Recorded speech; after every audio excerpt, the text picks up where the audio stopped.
সম্প্রতি ইউরোপে ছড়িয়ে পড়েছে অন্যতম আক্রমণাত্মক প্রজাতির পোকা হিসেবে পরিচিত রেড ফায়ার অ্যান্ট অথবা আগুন পিঁপড়া। সম্প্রতি ইউরোপে ছড়িয়ে পড়েছে এরা। গবেষকদের দাবি, এই পিঁপড়া ব্যাপকভাবে ছড়িয়ে পড়লে কৃষিক্ষেত্রে বড় ধরনের ক্ষতি হবে।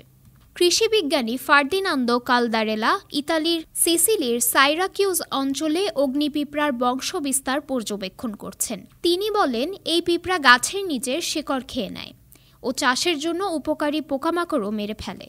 ইউরোপীয় ইউনিয়ন ইইউ এই পিঁপড়াকে আক্রমণাত্মক প্রজাতির লাল তালিকার শীর্ষে রেখেছে।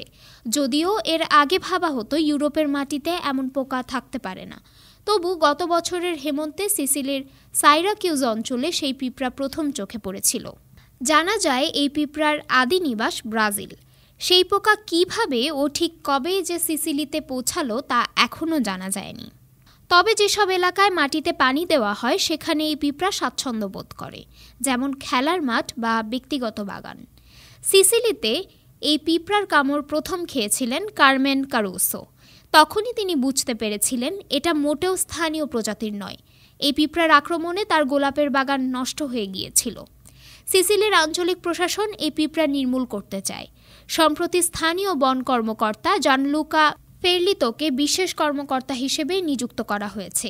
তিনি সার্দিনিয়া থেকে একটি যন্ত্র আনিয়েছেন। সেটির মধ্যে একটি পাম্প 140 ডিগ্রি সেলসিয়াস তাপমাত্রার বাতাস পিঁপড়ার বাসার মধ্যে চালনা করা হয়। এই পদ্ধতিতেই সিসিলি থেকে এই পিঁপড়া নির্মূল করার উদ্যোগ নেওয়া হয়েছে।